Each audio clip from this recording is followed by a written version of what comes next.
Bom dia, boa tarde, boa noite, boa madrugada. Estamos aqui novamente, Diário de um Professor em Quarentena. Aqui fazemos previsões, damos dicas, comentamos, dialogamos sobre direito processual civil e vai ter também o momento da ética, né? Canal direcionado para quem gosta de debater questões jurídicas processuais, para quem está se preparando para concurso, para quem está se preparando para a segunda fase, para a primeira fase da OAB.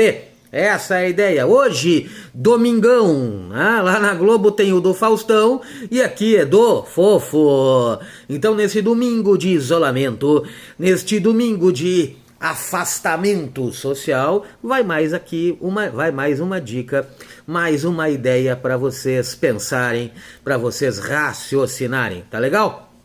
Olha só, venho dizendo, venho insistindo, esse é o capítulo 4, já tem esse é o quarto vídeo, nós temos 3 já gravados ali, um onde eu comentei a respeito da situação onde um candidato da OAB recebeu uma liminar para poder advogar sem fazer a segunda fase, e aí comentei sobre tutela provisória, decisão essa, como já referi, já cassada.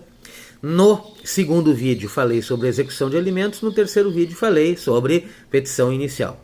E querendo fazer um gancho com esse terceiro vídeo, então, quando eu teci alguns comentários a respeito de petição inicial, o objetivo hoje é conversar rápido. Eu ainda quero fazer um só sobre pedidos da petição inicial, tá? Eu ainda falei que o pedido é certo e determinado, que o juiz não pode decidir fora do pedido, não pode decidir algo que não foi pedido, que o juiz tem que decidir todos os pedidos, procedentes, improcedentes ou parcialmente procedentes, mas isso vai ser objeto de uma outra dica, de um outro momento. Hoje eu quero falar sobre recebimento da petição inicial, indeferimento da petição inicial, improcedência liminar da petição inicial e a possibilidade de emenda da petição inicial, tá? Então, atitudes, atividades, posturas do magistrado diante da petição inicial. Petição inicial, que vocês já sabem, é a forma, é o jeito, é a maneira jurídica processual de provocar a jurisdição, de tirar o Poder Judiciário da inércia e dar o pontapé inicial a uma ação. Muito bem, a ação começa com petição inicial e essa petição inicial tem que respeitar os requisitos do artigo 319. Então, perfeita, regular a petição inicial, o que o juiz faz? O juiz a recebe. Eu sempre acho estranho, acho curioso até, que todo mundo bota no final da petição inicial, pede deferimento. Eu tenho horror dessa expressão, eu não uso nas minhas petições iniciais pede deferimento. Por quê? Porque o juiz não defere a petição inicial. A forma dele agir é, ele recebe a petição inicial. O recebimento então seria sinônimo de deferimento? Até pode ser. Mas então quando tu põe aí, pede deferimento, pelo menos tu sabe disso. Ele não vai colocar lá, defiro a petição inicial. Ele vai botar, recebo a petição inicial. Não está errado colocar defiro. Eu só quero que tu ponha defiro sabendo o que isto representa. O deferimento da petição inicial equivale nada mais, nada menos que este deferimento, ou seja, ele defere o seu processamento. Ele não está dizendo, eu estou babando aqui porque ali, eu não vou mostrar, mas ali tem um forno, um forno a lenha, onde eu estou assando o churrasco, a carne do domingo. Vocês querem ver? Vou fazer uma live um dia desses. Vocês sabem que eu não faço live, eu faço live com o meu forno, tá? Então no final, tem que ir até o final. No final eu vou mostrar ele, vou mostrar a carne que está dentro dele, assando vagarosamente, lentamente, tá? Volta para a petição inicial. Vejam, vou tomar até uma água aqui, tá? Água pura para irrigar as cordas vocais, dizem os fonoaudiólogos. Bom, então, estando adequada processualmente a petição inicial, o juiz a receberá. Ele não está dizendo nada a respeito dos pedidos. Ele não está já emitindo ou antecipando uma decisão. Não está fazendo isso. Ele simplesmente está dizendo, esta petição inicial, esta pretensão trazida pelo autor está adequada processualmente, ela é apta para dar andamento, para dar o pontapé inicial, o start nessa ação. Então o recebimento da petição inicial é simplesmente isso. O juiz recebe, se tiver pedido de tutela provisória ele vai decidir, se tiver pedido de justiça gratuita ele vai decidir, isso vai ser objeto de outras gravações, outros capítulos desse diário da quarentena. Tá? Então recebeu a petição inicial, tá? Analisou aquelas circunstâncias que ele tem que analisar, justiça gratuita ou tutela provisória. O que ele faz? Ao receber a petição inicial, ele manda citar o réu. Ele manda citar o réu para quê? Como regra, usando, ou seguindo o procedimento comum, ele vai mandar citar para a audiência de mediação ou de conciliação, conforme o 334. Excepcionalmente, ele entendendo que não é o caso de autocomposição, que não é permitida, que naquelas circunstâncias daquela lide não é possível a composição, o que ele faz? Ele manda citar para contestar. Tá? Então esta vai ser também objeto de uma gravação aqui, contestação, vai ser objeto de gravação aqui, audiência do 334, audiência de mediação ou conciliação. Calma, uma coisa de cada vez. Tá? Não estando, então, estando adequada, processualmente perfeita a petição inicial, recebe e dá andamento ao feito. Tá? Primeira situação. Segunda situação, não está adequada a petição inicial processualmente, ou seja, algum ou alguns dos requisitos do artigo 319 não foram respeitados. O que cabe ao juiz fazer? Cabe mandar emendar, completar, consertar a petição inicial. Aonde está escrito isso? No artigo 321 do CPC. Então, o juiz dará o prazo de 15 dias ao autor. Ele não recebe a petição inicial. Então vejam, o indeferimento ele acontece sem que ocorra o recebimento. Antes, então, apresentei a petição inicial, depois ele recebe e manda andar. No meio disso tem a possibilidade dele mandar emendar, completar, arrumar, consertar a petição inicial. Então esta possibilidade de mandar emendar, de consertar, é antes do recebimento. Ele não se manifestou ainda. Ele não vai dizer nada ainda enquanto esta petição inicial não for arrumada, não for emendada. E o artigo 321 diz que o juiz vai dar 15 dias para o autor fazer isso e vai indicar precisamente, objetivamente, o que deve ser consertado. Então não cabe ao juiz mandar emende o autor a inicial pura e simplesmente. Não. Ele tem que mandar, emendar e tem que dizer o que deve ser emendado. Tá? Isso alterou na relação do CPC que perdeu o vigor, que foi revogado, e o CPC 2015. Antigamente ele podia dizer emende a inicial, só. Agora não pode mais. Agora ele tem que dizer emende, arrumando, consertando tal circunstância jurídica processual. Tá? Então não cabe, não é possível mais, não é mais o magistrado autorizado a simplesmente dizer emende. Ele tem que dizer emende e tem que dizer o que deve ser emendado. Já que ele encontrou um erro, já que ele encontrou o defeito, ele tem que indicar qual é este defeito. Fechado? Muito bem. Se o autor emendar, o juiz concordando com a emenda, ele recebe a inicial e dá o andamento ao feito. Se o autor não emendar ou emendar errado, qual é a atitude do juiz? A atitude é a aplicação do parágrafo único do artigo 321, ou seja, ele vai indeferir a petição inicial.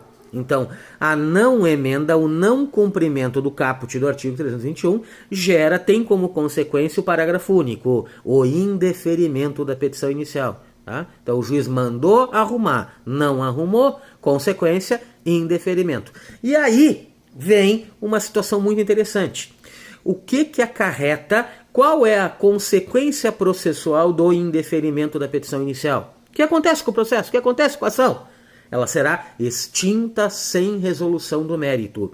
O artigo 485, inciso 1, diz isso. Então, o indeferimento da petição inicial gerará a extinção sem resolução do mérito. Tá? Quais são as causas de indeferimento da petição inicial, além dessa do artigo 321? Aquelas previstas no artigo 330 do CPC. Tá? Então nós temos ali circunstâncias e situações que autorizarão, que permitirão ao magistrado o indeferimento da petição inicial. Isto eu vou analisar num outro capítulo do nosso diário. Causas de indeferimento. O que vocês têm que fazer agora? O que vocês têm que saber agora? Que o indeferimento, uma vez reconhecido pelo magistrado, ocasiona, tem como consequência jurídica processual a extinção do processo sem resolução de mérito. Por que isso é importante? Porque a extinção sem resolução de mérito permite que se entre com a ação de novo, com a mesma ação, conforme prevê o artigo 486 do CPC. Ou seja, olha só a mágica, a extinção do processo sem resolução do mérito não gera coisa julgada, tá? A chamada coisa julgada material. Só a decisão de mérito ocasionará coisa julgada, tá? A chamada coisa julgada material. A extinção sem mérito não ocasiona isso, não gera tal efeito processual. A coisa julgada está regulada, está definida, está conceituada no artigo 502 do CPC. Tá? Querem saber sobre coisa julgada? Bota aí, curte, comenta, interage, pede. Venho dizendo reiteradamente, me pautem. Façam, criem a minha pauta, que eu vou trabalhando em cima delas, em cima desta pauta criada por vocês dentro desses vídeos. Tá? Então o que nós temos? A petição inicial está perfeita. O juiz recebe, manda citar o réu. A petição inicial está imperfeita. O juiz manda consertar as imperfeições. Se essas imperfeições não forem consertadas, qual é a consequência? Indeferimento da petição inicial e extinção sem resolução no mérito. Existem outras causas, outras circunstâncias, outros fundamentos para o indeferimento da petição inicial, além deste previsto no parágrafo único do artigo 321? Sim. O artigo 330 traz os fundamentos, as situações que fundamentarão a decisão do juiz para levar ao indeferimento da petição inicial. Qualquer circunstância que fundamente, que gere o indeferimento da petição inicial, gerará, por consequência, a extinção do processo sem resolução no mérito, conforme o artigo 485, inciso 1 do CPC. Tá? Vocês sabem qual é a natureza jurídica da decisão que indefere a petição inicial? Tá? Se a decisão que indefere a petição inicial gera extinção do processo, qual é a natureza jurídica dessa decisão? Ela é uma sentença. Mas como é que eu posso chegar a essa conclusão? Simples. O artigo 316 diz que a decisão que extingue processo é sentença. Ora, se a decisão que indefere a petição inicial gera uma extinção, e a extinção acontece como? Por sentença. Qual é a conclusão? Que a decisão do indeferimento será uma sentença. E por que isso é importante? Por causa da técnica recursal. Qual é o recurso que eu tenho para atacar uma decisão que indefere a petição inicial? É um recurso de apelação. Por quê? Porque a decisão que indefere extinguiu. Se extinguiu é sentença. Sendo sentença, o recurso adequado, segundo o artigo 1009, é o recurso de apelação. Viram? É tudo lógica dentro desse sistema, dentro dessa totalidade ordenada, já dizia o Bobbio, essa totalidade ordenada que é a lei codificada, no nosso caso, do Código de Processo Civil. Tá? Então, o juiz recebeu, manda imprimir, manda dar andamento ao processo. O juiz manda completar. A inicial, se completou, dá andamento ao processo. Se não completou, indefere e extingue sem resolução no mérito. Outras causas que gerem indeferimento da petição inicial, previstas, elencadas no artigo 330 do CPC. Reconhecidas aquelas causas, haverá extinção sem resolução no mérito. Última circunstância que pode gravitar em torno da petição inicial, a aplicação do artigo 332 do CPC, a chamada improcedência liminar. Eu vou fazer uma aula só quanto aquelas circunstâncias, os incisos do artigo 332. O que eu quero que vocês saibam agora? A relação entre indeferimento e improcedência liminar. Tá? Quando eu falo em improcedência, eu estou me referindo a pedidos. Aonde estão os pedidos? Na petição inicial. Tá? No indeferimento da petição inicial, não há julgamento de pedidos. O juiz entendeu, o magistrado entendeu que a petição inicial não está perfeita processualmente. Existe algum defeito que macula aquela petição inicial, que impede, que proíbe o seu deferimento e o prosseguimento daquela ação. Na improcedência liminar, o juiz entende que aquela petição inicial está adequada processualmente, mas o seu pedido, o pedido principal do autor, a pretensão, o bem da vida que o autor leva à análise do Poder Judiciário, ele ofende algum daqueles incisos do 332. Tá? Toda vez que o pedido ofender um daqueles incisos e não ser o caso de instrução, ou seja, não sendo necessária a produção probatória, o magistrado poderá receber a petição inicial e julgar desde logo o pedido improcedente. Não se aplica o 332 para procedência ou para parcial procedência. Só se aplica para a total improcedência dos pedidos. Jamais para procedência, jamais para parcial procedência. Então o pedido